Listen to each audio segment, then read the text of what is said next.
I know it takes us a minute to gather on Sundays, which I think is a good thing. But we have an incredible opportunity. So let me introduce myself. I'm going to introduce our speaker, and then I'll turn it right over. I'm Rebecca Clements, and I am a very grateful member of our One Lamb initiative. And today it's my pleasure and privilege to introduce Dr. Stan Sonu. His bio is lengthy, and we were joking this morning, and sort of joking, sort of not. I said, I'm just going to take 15, 20 minutes to introduce you. Then I'm going to pass the mic over to Mace Hall, who's going to take 15 to 30 minutes. And the reason for that is his accolades, his accomplishments, both academically and just in terms of professional pursuits, are incredible. So some of the highlights is on the faculty at Emory, and he specializes in internal medicine and pediatrics. And what I was struck by is his span across our city in terms of the institutions that he's involved with. So Grady, obviously Emory, Hughes Spalding.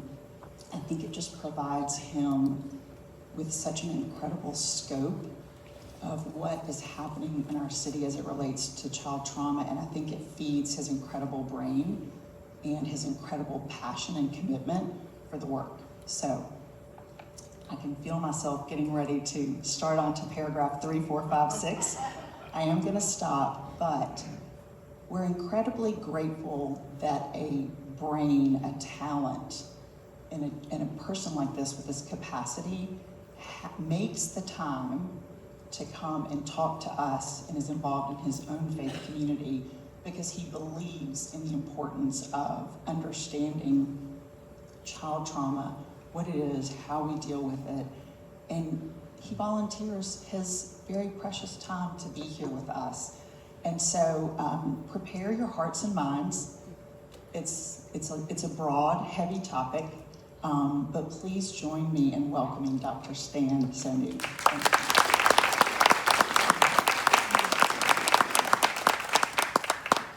Good morning, everybody. I'm going to try to project. I apologize for my first slide. It is bright. It reflects the high-quality nature of the screen here. Here we go. It's wonderful to be here.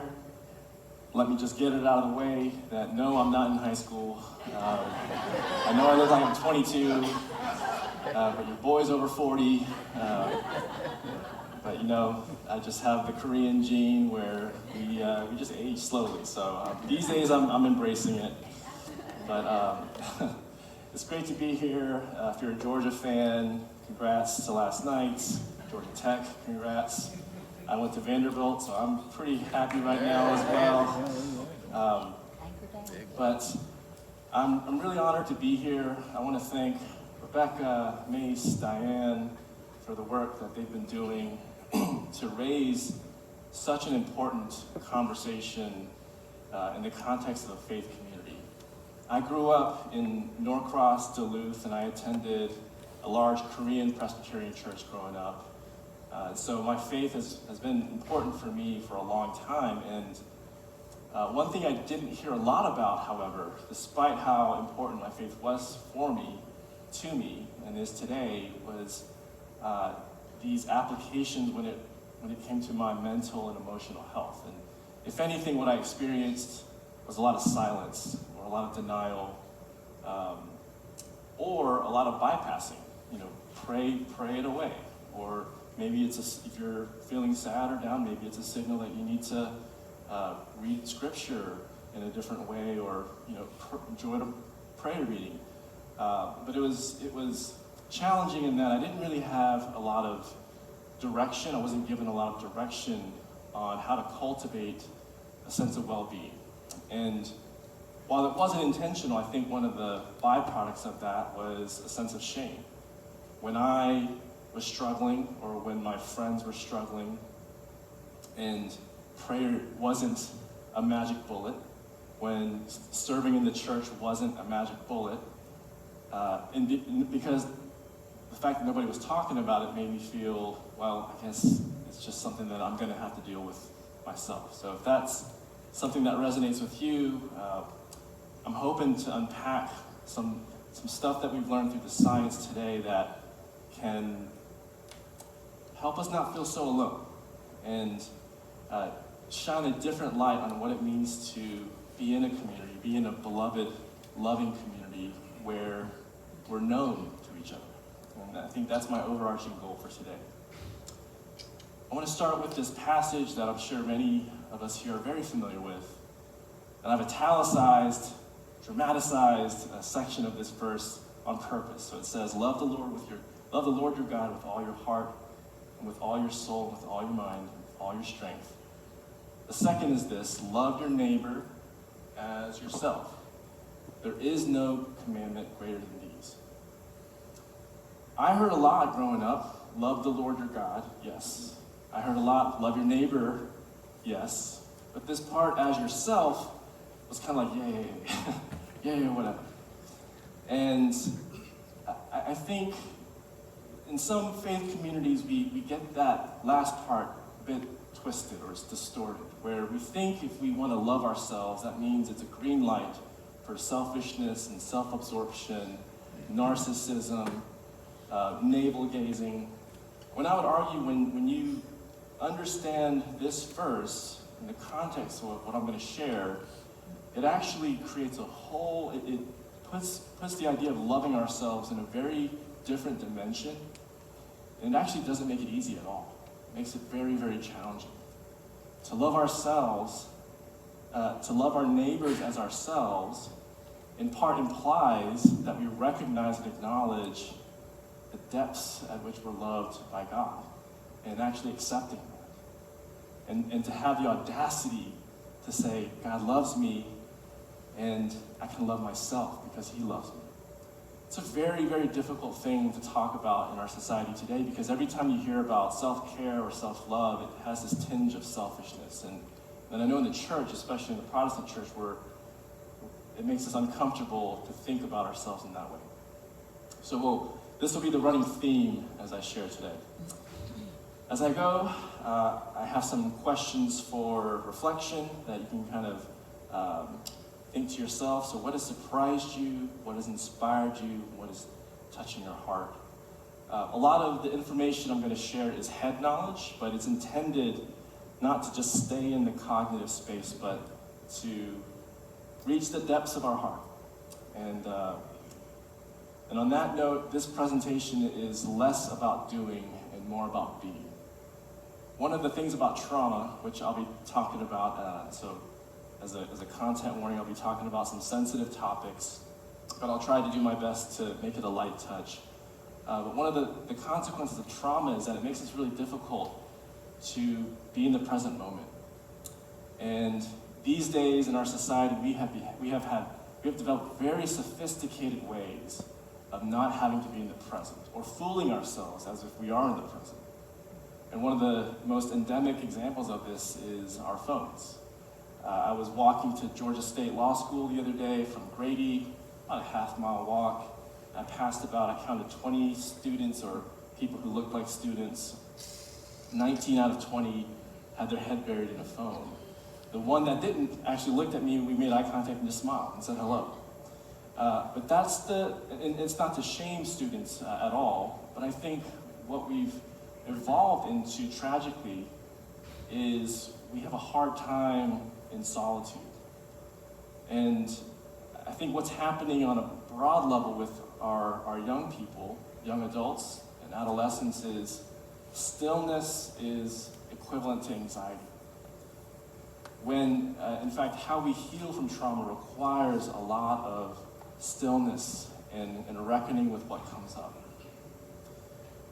Now, I know the One Lamb Initiative has been really a strong advocate in raising the issue of mental health. We know, this is probably not news to you, that the rates of mental health diagnoses, this is a slide on depression and anxiety, have gone up steadily since we started measuring it systematically. Recent estimates from Kaiser have suggested that about a third of all adults have had anxiety or depression in their lifetime. But when you break it down by age, there's something concerning. There's a concerning trend where the distribution of new diagnoses is happening younger and younger. In a time of life when we should be thriving, playing, carefree, enjoying life, dare I say to the point of hedonism, our young people are suffering from anxiety and depression. So what's going on? I know a lot of people have tried to explain what's been happening. It's of course multifactorial, but I hope to speak into this with a bit more clarity. We also know that compared to other high-income or developed countries, the US likes to be first in a lot of things, and we are first in mental health diagnoses among adults. Now, you've had presentations by some world-renowned experts who are way more accomplished than me. Dr. Greer was here a few months ago. He talked about mental health and resilience. And what I'm here to say, I guess, is this issue of trauma and adversity in childhood is not just a mental health problem. It's not limited, actually, to our mental and emotional health. The reason that this is important is because it also has a link with physical health. We also know that just as mental health diagnoses are going up, continue to rise as the years go on, so are chronic disease diagnoses. Now you might say, well, is this because are more people living with chronic disease because they're surviving longer, or life expectancy is increasing? Perhaps that's the case. We're actually, modern medicine has made a lot of progress in being able to help people live with chronic disease for longer periods. But there's also data that's saying that chronic disease, just like mental health illnesses, are showing up in our younger people.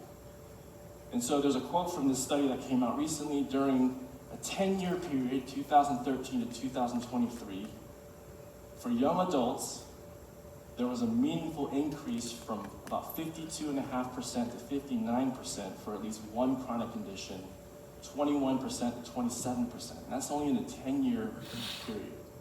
So something is happening. Now, I was trained in internal medicine and pediatrics, and I never saw myself in this space that I'm about to talk to you about right now. I am here by necessity. I'm not here because I envisioned that I'd be going to different communities talking about this topic. But one thing that I picked up on in my residency was, while I worked so hard and I studied what I thought was diligently to learn how to treat and manage diabetes and high blood pressure and cholesterol and help people recover from strokes, help people navigate the complexities of cancer, no one was coming back to me saying I'm flourishing. No one was coming back to me saying, well, now that this problem is better, I feel like I'm thriving. And so I felt like it was kind of like ships in the night, where the things that I was caring about and was trained to do was missing what the people who came to my clinic or came to the hospital were actually wanting. And both of us didn't have the language to talk about what was happening until this topic. Now, on a high level, trauma is normal. And I love this quote from this author, Reza Menachem. He said that trauma in a person, when you decontextualize it, actually looks like personality. Trauma in a family, decontextualized over time, looks like family traits. Trauma in a people, decontextualized over time, looks like culture. And so this kind of speaks to the insidiousness of trauma, where what you see normalized today in society is not a coming to terms with what happened. But like I said, we are very sophisticated in hiding and burying the wounds that are invisible to the surface, but we feel very deeply. And we feel especially in those moments when we're stressed, when life feels chaotic, when a close family member falls ill. We feel the weight, the burden of the impact of trauma very deeply, even though it stays invisible. One of the most important pearls, lessons from the literature and the research on trauma, is on this slide, is where we often see what we tend to see as the problem. So for example, in my world, it's a person who comes in and maybe they have an unhealthy diet, maybe they don't exercise, maybe they have a very sedentary lifestyle, maybe they are drinking heavily and they have an alcohol use problem, maybe they have a different drug use problem. But what we tend to label as a problem in terms of the behavior that is counterproductive or problematic actually represents the solution, as maladaptive and problematic as that is, or a signal to a different problem, one that happened decades earlier. It turns out that one of our superpowers as people, when something bad happens in our lives, is and it starts from childhood, we try to find our own strategy. We actually try to make ourselves feel better before we reach out. And sometimes that means we end up using a substance, or we fall into an addiction, not because it's a problem of willpower, or it's a value issue, or it's a desire to always be high or inebriated, but there's a large part of that behavior actually reflects an attempt and effort to cope with pain and stress. We don't have to normalize it and celebrate that behavior, while we also acknowledge where it's coming from. We can hold nuance here and say these behaviors are counterproductive and they're hurtful to those around them. Yes, at the same time, it's not completely, or actually it's not about a lack of will or a desire to want to stay in that behavior and create further damage. What I can say with a bit of pithiness, if you will, is that for the past 30 to 40 years, we've learned a lot actually about the effects of trauma. And when I talk about trauma, I'm not talking about a car accident or an earthquake or a hurricane. I'm talking specifically about the interpersonal kinds of injuries, abuse and neglect, chaos in the home. And what we know from an abundance of research, not just in the US, but in almost every developed country, OECD country across the world. We also have research from rural versus urban, every socioeconomic class, basically every demographic you can isolate and study people, the same theme comes up. And so whether trauma is experienced on an interpersonal level, such as in the home in the form of abuse or neglect, or if it's experienced on a community or societal level, things like poverty or racism, discrimination, violence in the community, a lack of social resources such as food, healthy access to healthy foods and economic opportunity, or whether trauma is experienced on a historical level. We're talking about things like genocide and famine, slavery, Jim Crow, mass incarceration. At any level that trauma has been experienced, we know from the research, this is not just my opinion, from the research, that over the life course it can lead to what we call the 5 Ds. There's something about trauma that when it's experienced at an early age or during childhood, 0 to 18, it disrupts the way that our brains develop. And this has been measured. And so one of the first signs of trauma in a child is emotional dysregulation. A short fuse, a low threshold to act out, to have a meltdown, or to shut down, to run away, to avoid. Emotional dysregulation makes it really difficult to maintain healthy relationships. And so right after that dysregulation, you see social or relational dysfunction. There's also something about trauma that is very dysregulating to our physiology, the way that our body works and functions and stays in a healthy rhythm. And so one of the expressions of trauma in the young adult to adulthood era is not just mental health problems, but physical disease, and I'll get into that in a second. Well, what we also have seen through the research is that the more a person has experienced trauma and adversity and they haven't gotten help for it, the earlier onset they get disease. And so right after that, you see higher rates of disability and early or premature death. All of these levels are preventable. All of these levels are preventable. Now, there's been a lot written about trauma. I know there's like this cottage industry on social media now, all these trauma experts, and they're well-intentioned, giving advice.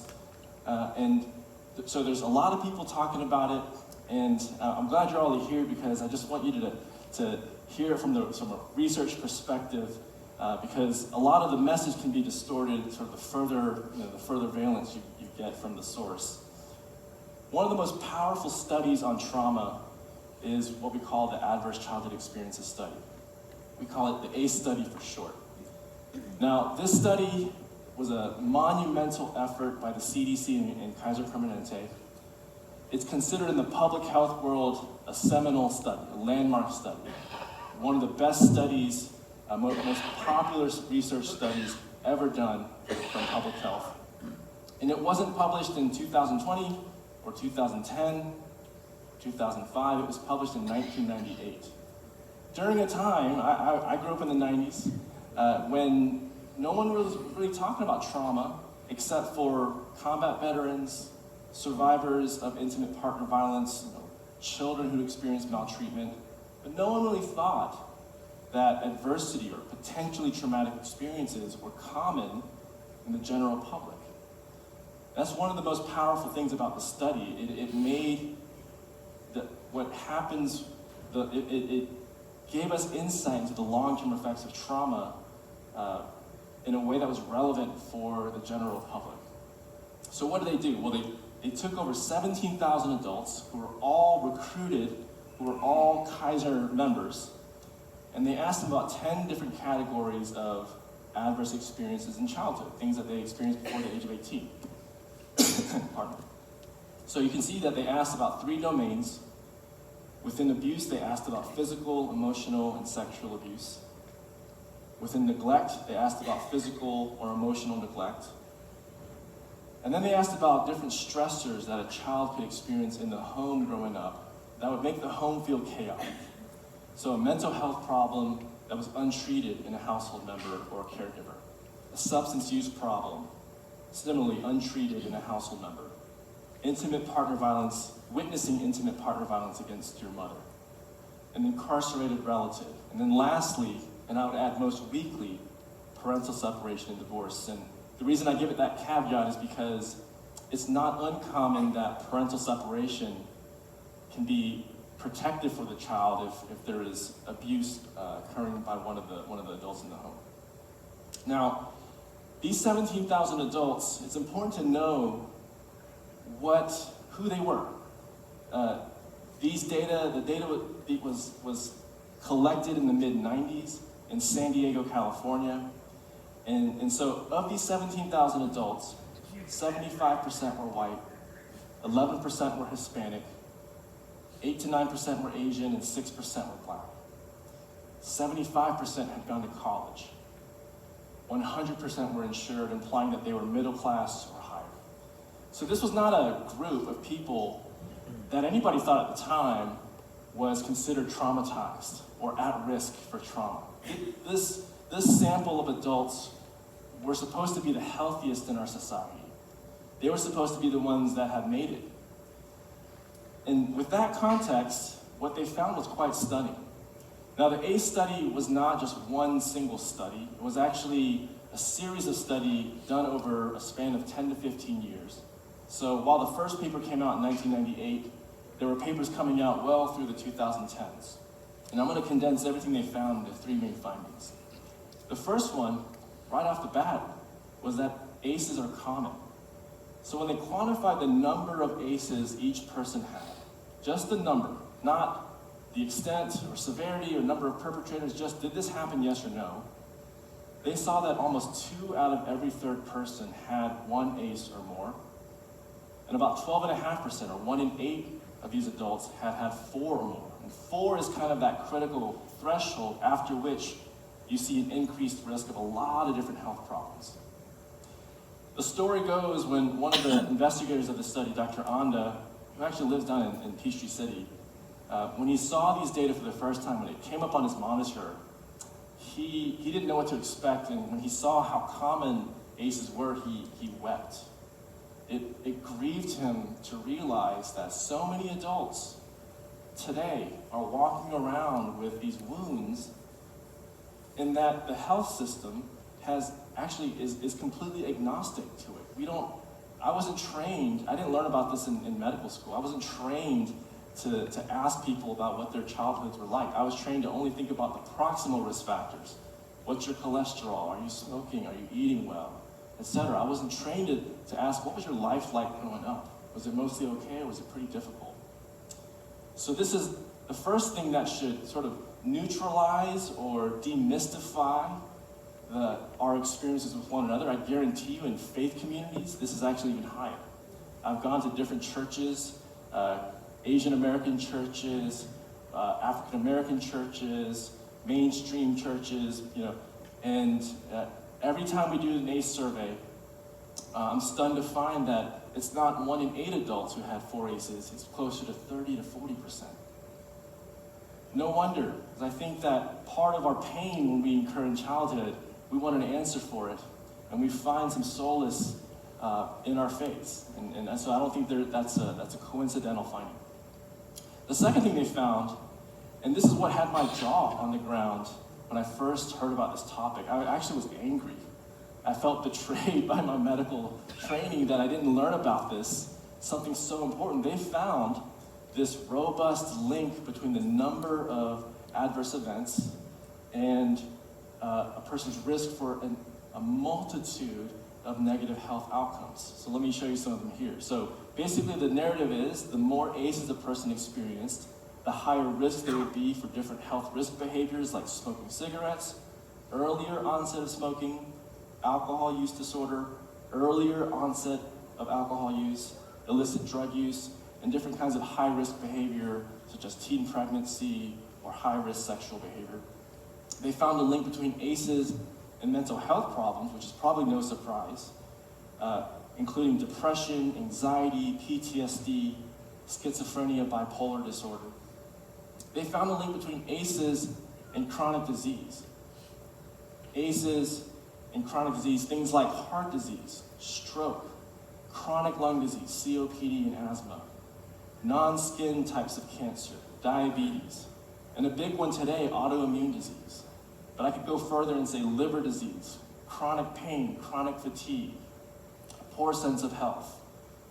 And then they found, kind of separate from typical health outcomes, that ACEs were linked with these other conditions such as disability, unemployment, financial stress, and juvenile delinquency.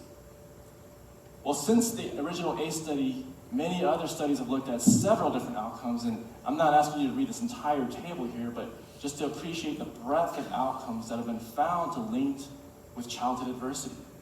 So again, it's not just a mental health problem that we're talking about. It's a global, it's a holistic problem that affects our whole body, mind, body, and spirit. And it's like throwing spaghetti and meatballs at the wall and seeing what sticks. Now, everybody isn't susceptible, not everybody has every outcome, of course. It's quite variable on an individual level, but these are not just one-off studies. These have been found in repeated studies. This is just adults. And in children, we have a similarly long list of outcomes that we've found. And what I'll highlight here is the bucket of outcomes on developmental delays. So one of the earliest expressions of trauma in the developing brain for a young child actually is in not just behavioral problems, but learning problems, academic challenges, developmental delays. Now the third finding is the one that when I saw it, I said, well, I have to do something about this in my career. There's a reason I'm learning this. And it was that ACEs can change our lifespan. And I guess that makes sense. If ACEs are linked with all of these outcomes, if they're common, at some point, you should see an impact on life expectancy. And this is what they found. For those adults in the study who had no ACEs, they lived on average to about 80 years, which is comparable to the general public in San Diego. But for those adults who had 6 or more ACEs, their average lifespan went down by 20 years to 60. And the hard part about this disparity is that it exists in every community. There's no geographic distribution. As a matter of fact, it occurs across every income strata. And one of the things that we found is that while ACEs definitely occur in communities that have historically encountered or faced or endured oppression or marginalization, ACEs are universal. The original study showed that they are universal. So this is why when it comes to time in our healing, Dr. Filiti, who was the other principal investigator, he once said that time actually doesn't heal all wounds. If anything, time is good at concealing wounds. And this is probably something that we don't want to hear. Because what it means is that we might have to revisit and work through some things that we've been very successful at not thinking about for a long time. But I would say here, we don't do it all at once. We don't rush through the process. We do what we can. And we rely on each other we lean on each other, and that's one of the aspects about community that's so important, that as we are on a healing journey, we're not alone in doing it. Now, I want to unpack for a bit. I'm going to try to breeze through this part so I can get to the what can we do. But just to share a little bit about how is this happening? Like, what's the basis for this? How do we know? And what we've learned, and this is kind of a consensus of different research, is that there are three mechanisms going on. One, there's something about unmitigated adversity that shapes our brain and increases a tendency for certain behaviors to come out. And this is where it goes back to that quote I shared at the beginning, where trauma decontextualized from the individual looks like personality. The second thing that can happen is there's something about ACEs and unmitigated adversity that is very disruptive to how our body works.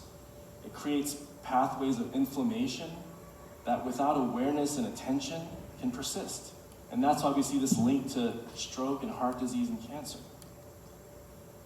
And then there's a dimension of intergenerational transmission of unmitigated adversity, where the impact of ACEs, not the actual traumas themselves, but the impact of ACEs can actually be passed down from generation to generation, not intentionally, not willingly, but again, if silence is the norm in our families, it makes it very difficult to then understand what is actually being passed down. And I'll talk a little bit about this in a second.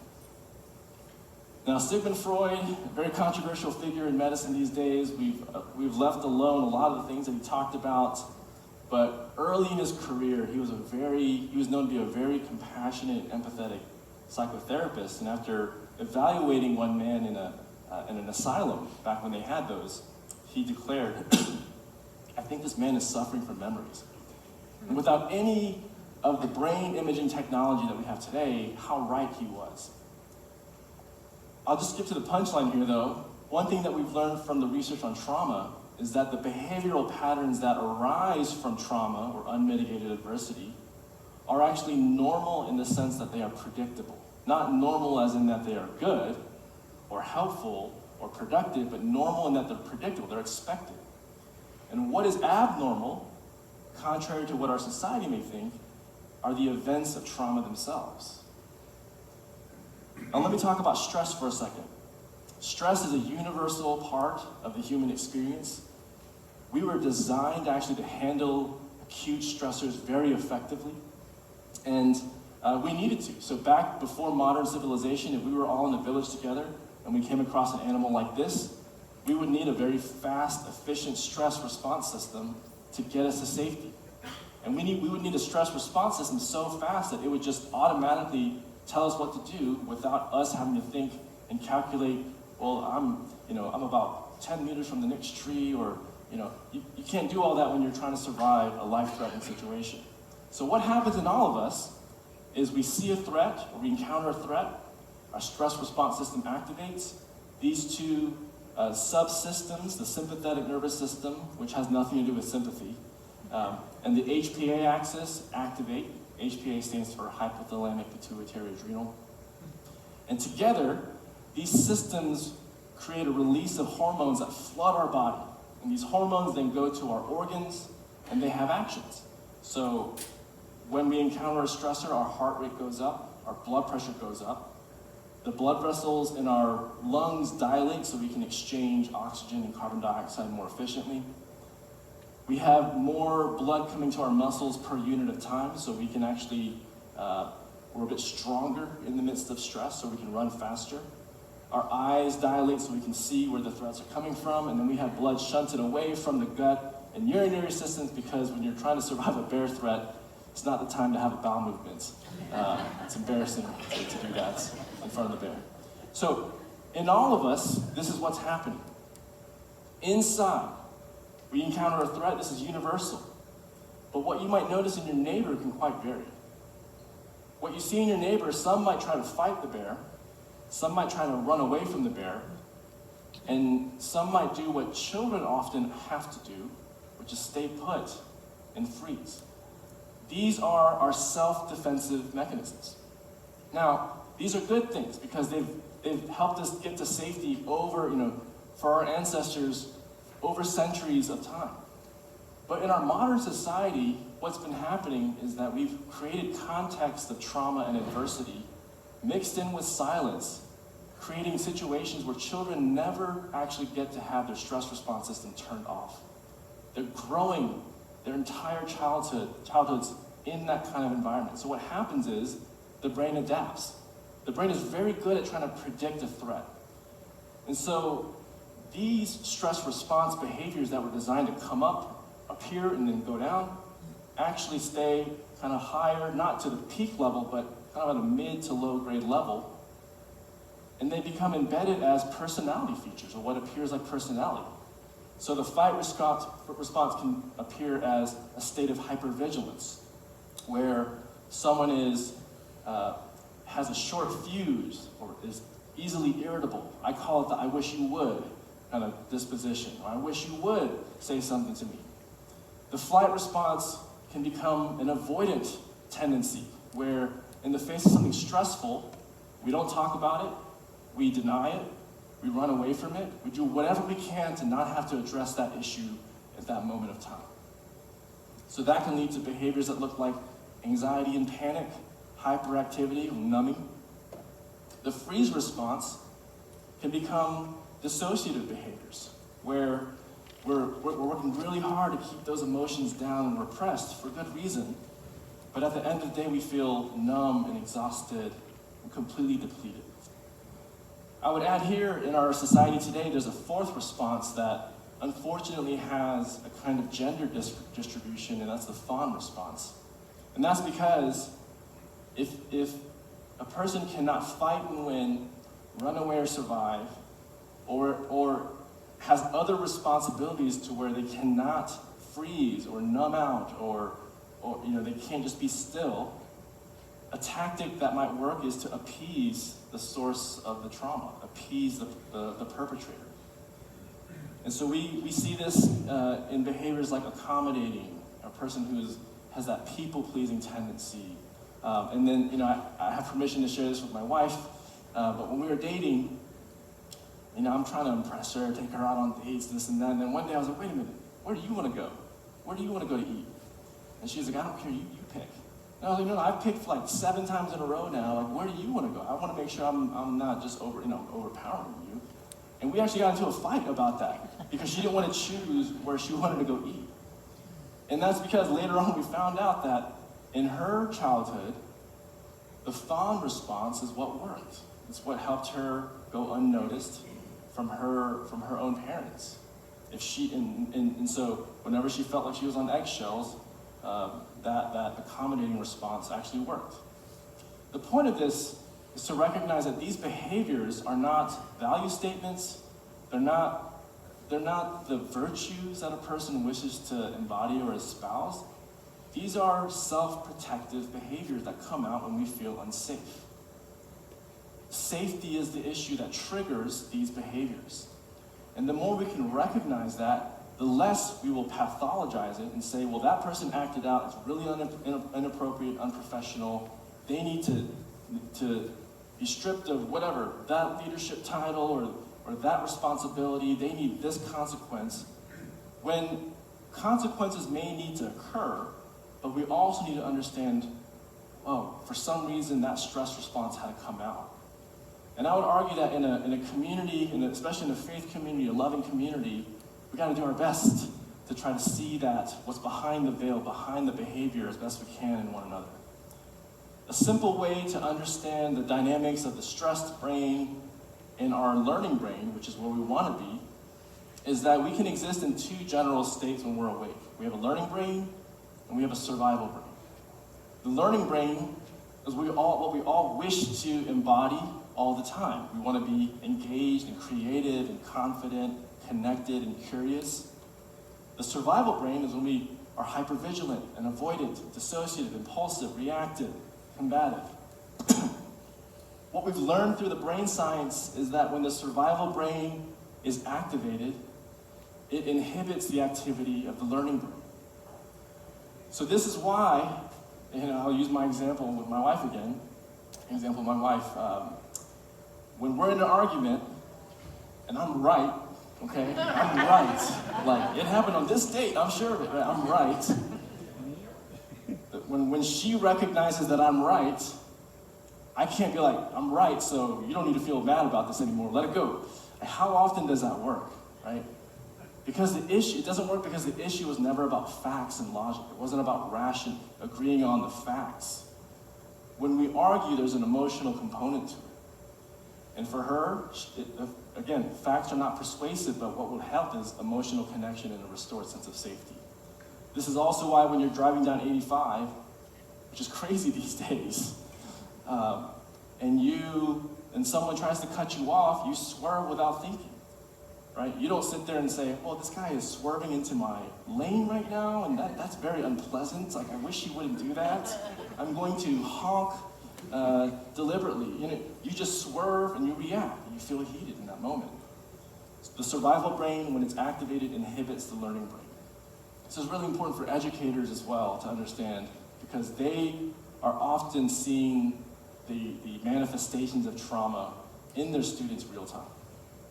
I won't go through this whole pathway, but just wanted to articulate here that there are studies that have found that these adverse childhood experiences and traumas and unmet social needs are causes of chronic inflammation that we know lead to disease, but I'll just say there's a phenomenon called toxic stress.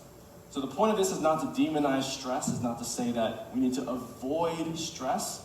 If anything, we need to have healthy ways of dealing with stress. Stress itself is not bad. In fact, we cannot avoid stress no matter how much we wish to avoid stress. We cannot avoid drama, as they say. It's gonna happen. So the question is, how can we adapt to it in a healthier way? But there is a kind of stressor that is so severe, that is so unrelenting, and that occurs without mitigating supports, that it can reach this toxic level that we call toxic stress. And toxic stress can disrupt the way the brain develops, and therefore how it functions, and even how it grows. Let me show you some examples. So this is a PET scan, one of the ways we can image the brain. And you have two brains here, and the one on your left is a child who was raised in a nurturing environment. And in a PET scan, where you see blood flow indicates function. So where you see more red indicates brain activity. So when this child on the left here was given a prompt to elicit activity in a specific part of the brain called the temporal lobes, you can see that it lights up nicely. But when a similarly aged child, but one who experienced a lot of abuse growing up, is given the same prompt, you see a lot less brain activity there. This is a CAT scan of two children who are 3 years old, both who were born at the same weight percentile. One child was raised in a nurturing home. The other child was an orphan from Romania in that period in the late 80s and 90s when there was massive political upheaval in Romania and hundreds of thousands of orphans that were raised in orphanages. And it was this tragic natural experiment because what the government ordered the caretakers and nurses to do in these orphanages was just feed them and change their diapers. What they didn't tell them to do was nurture them and hold them. The only difference between these two children here is that one was held and nurtured growing up and the other one wasn't. This is not a food issue, this is not a health, nutritional problem, a feeding problem, and you don't have to be a radiologist to appreciate the difference in brain volume. The last thing I'll say here about this section is intergenerational trauma. And again, I want to be clear, this is not an intentional passing of trauma, but rather the consequences when we're silent about it. And intergenerational trauma is the exposure or the consequences of trauma in the current generation in the absence of direct exposure. So it goes something like this. So let's say in the survivor generation, they experience war, famine, political persecution, racism, extreme poverty. When they become adults, they themselves might experience PTSD or different kinds of addictions to cope, silence because they don't, it's just hard to talk about, shame. Their children, as a result, might experience growing up neglect, abuse, chaos, more silence, denial. The consequences in their lives might look like emotional fragmentation, repression, or having difficulty knowing what they feel or expressing it in healthy ways, or shame, perfectionism, depression, anxiety. Then they have children. And this is our current generation. What our current generation experiences then are perfectionistic expectations, overprotection, a lack of attunement. And the consequences there might look like depression, anxiety, imposter syndrome, burnout, addiction, hyperconsumerism, a poor sense of self, and shame. Every link in this chain can be broken. But has it been broken? Have we ever broken it? Have our faith communities ever thought about breaking these cycles that exist even today? I think we have an opportunity to do so. The human brain is neurobiologically designed for relationships, but we have invented contexts that are relationally impoverished. It turns out that healthy relationships are, my dad is an insurance agent, so I can frame it in his terms. It's like the greatest insurance against the consequences of trauma. Healthy relationships. But we are swimming upstream here, y'all. Because one of the most common, prevalent, viral technological advancements has made it so easy for us not to have to reckon with our own stories and our narratives and the pains that we've been experienced growing up. Okay, so if you'll give me 5 more minutes, I'll explain what we can do. And I'm happy to say, adversity is not destiny. I wouldn't care about this topic if the story ended with bad things happen to us when we're kids and bad thing happens as a result. That's actually not the case. And in this case, knowledge is power. Knowledge really is power. Awareness is powerful in this case.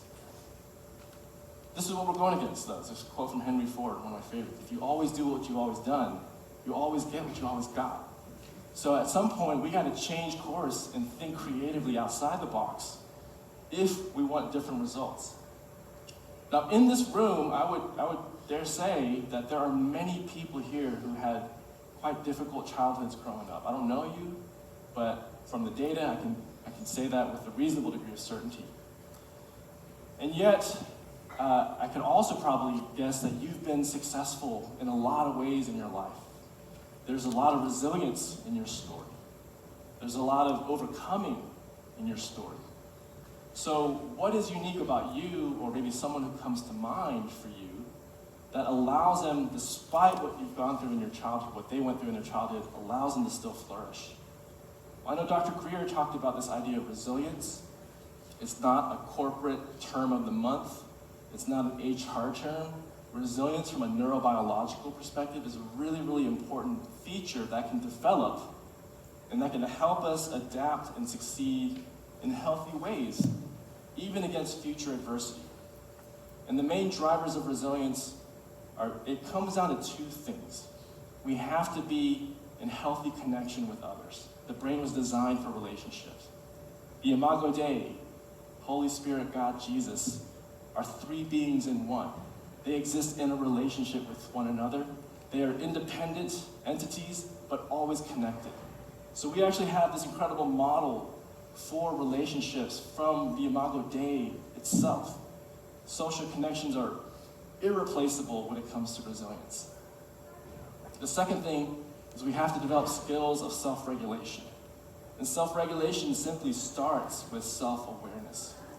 And this is why when it comes to the topic of trauma, I'm sorry, there's no way over it. There's no way around the wall. There's no way under the wall. We have to go through the wall. But again, we don't go through the wall all at once. We don't do it alone either. We do what we can, and we do it with others. But this is what the child the research on childhood adversity and how we heal, this is what it says is the consensus, a very powerful message that safe, stable, nurturing relationships are the game changer. Safety, stability, dependability, nurturing, these are the characteristics that can protect us from adversity, that can help us heal, that can also prevent adversity from happening and propagating, that can actually break cycles of intergenerational trauma. What's really fascinating about this research, there's been more that's coming out on the protective factors. And I think this is one of the most hopeful lessons from this research, that pound for pound, our brains actually respond more, we respond more readily to protective factors, positive factors. So you can have someone who had experienced a very difficult childhood growing up, and you put that child in a loving, nurturing environment, they are primed to do well. It's not going to be an easy road. There's going to be, it's a commitment and it's an arduous path, but the brain is almost primed to do better in those settings. All right, the last section I'll talk about here is trauma-informed care. So what does it mean to be trauma-informed? This is a universal precaution, a universal lens that you can apply to your spouse, your children, your parents, your friends, your neighbors, your colleagues. And what it is simply a shift away from when you see counterproductive behavior, problematic behavior, we stop saying what's wrong with you and we pivot to what's happened to you. This is hard. And I think the hard part of it is reflected in this quote from Dr. Frankl. He said, between stimulus and response, there's a space. And in that space is our power to choose our response. And in our response lies our growth and our freedom. So the next time someone's acting out in front of you, maybe they're in your face, maybe there's some passive-aggressive stuff going on, think about how we can increase that space between stimulus and our reaction. When we react impulsively, that's a reaction. When we respond thoughtfully, it's a response. What this comes down to are the two things: radical acceptance and holding unconditional positive regard. And I would say that we have a good example in this church, in the person that we worship, in the God that we worship, in radical acceptance and unconditional positive regard. So this doesn't come from nowhere. And some years ago I realized, oh my goodness, what the science is talking about is just a scientific rationale for grace. The science is catching up to what God has already always intended. It's not uncovering new information. This whole time I haven't been talking about a drug or a program or a protocol, a treatment plan. I've just been talking about how we show up for each other as human beings. This is a scientific rationale for grace. All right, how we heal from trauma, I wanted to say it real quick. Healthier, restored connection. Mental health treatment is a big part of it, of course. But support from community is also an unmistakable part of healing. Okay. Lastly, I'm skipping a few slides, but I'll send these out. I just want to say a couple things about children. So when it comes to children, children don't experience what a parent feels towards them, but they experience who the parent is. And this is why, for us as parents in this room, it's so important that we do the work. Because yes, we probably love our children to bits, but to what extent are we present with them if we are working really hard to just kind of keep things under control because of undealt with, because of the healing that we haven't yet embarked on. When it comes to healing, I want to say clearly that it's possible. It's not a goal that we reach or a destination that we reach, but it's a process and it's an orientation to living. The opposite of trauma is not an absence of trauma. The opposite of trauma is presence. As I close, I just want to share some books that have meant a lot to me in this. I want to highlight a couple here. The one on the bottom left, Anatomy of the Soul, Kurt Thompson. He's a believer, he's a psychiatrist, and is much more articulate than I am. In fact, he likes to come to churches, so I wonder if you could, if you're interested, you could extend him an invitation. He's very, very busy these days, but he wrote some really wonderful books that cover this topic and really integrate it well with faith. And the other one, The Connected Life, on the bottom right there, that's one that came out of this professor at Biola University in California. Also a very, very phenomenal encouragement. So history, despite its wrenching pain, cannot be unlived, but if faced with courage, need not be lived. Thank you so much for your time in being here.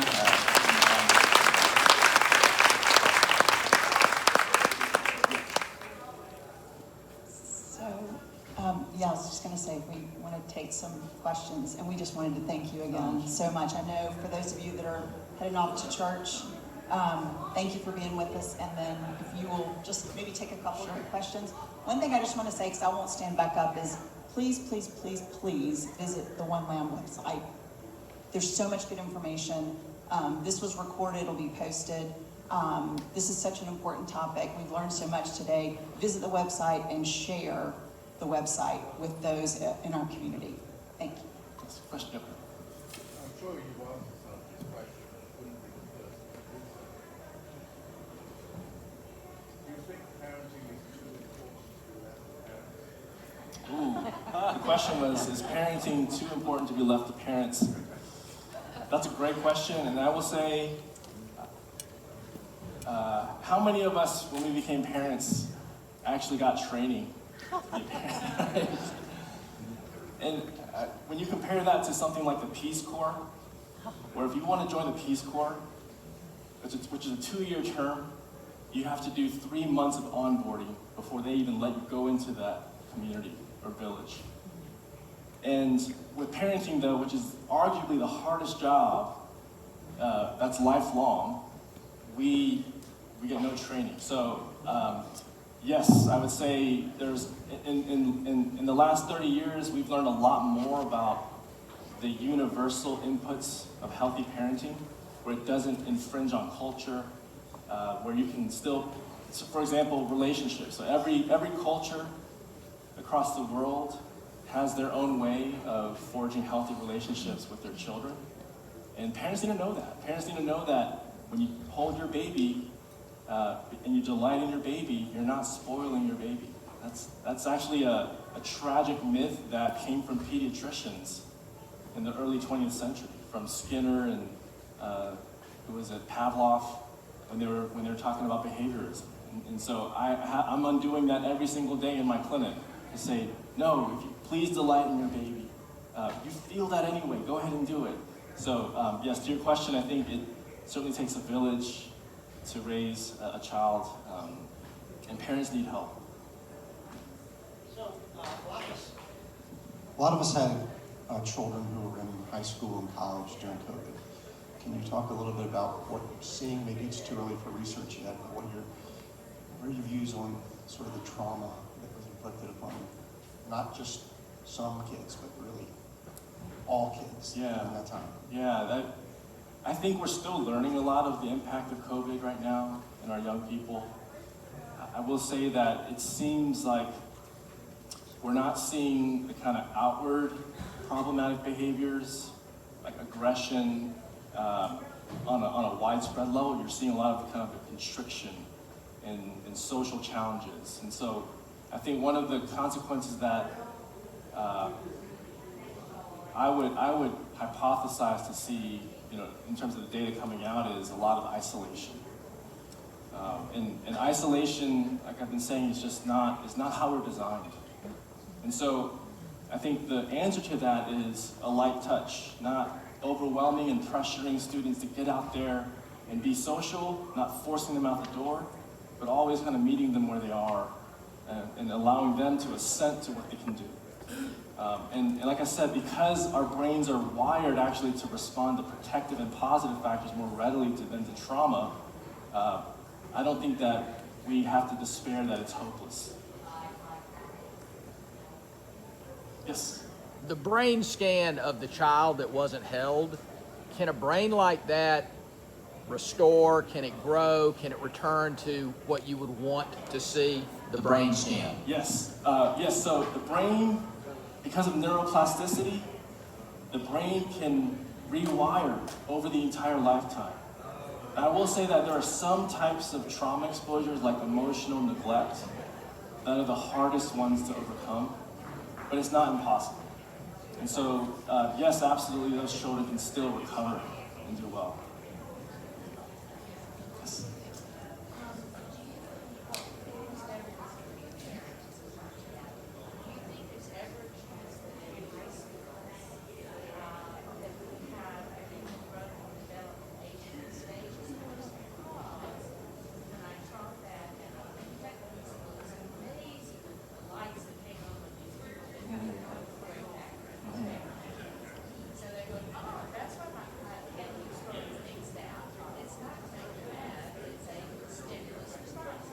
Right, right.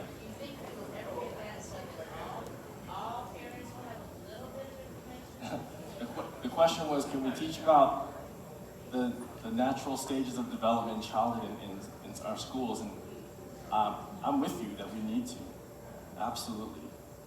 Will it? I don't know. I think these days public schools, at least are very bound by different metrics based on certain subjects.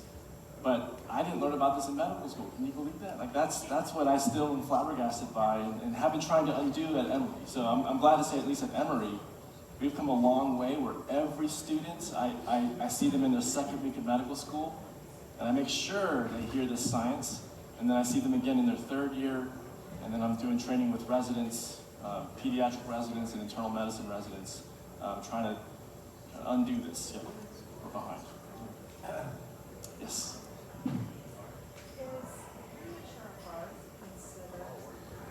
Is premature birth considered obese? Ooh, that's a great question. I think we are learning more and more that it can be, not always, because one of the standardized ways to treat and help a premature infant survive is isolation in an incubator, or an isolette. And so, if that infant is never held or only interacted with to feed and to change the diaper, I think first of all, prematurity is a stressful experience in and of itself.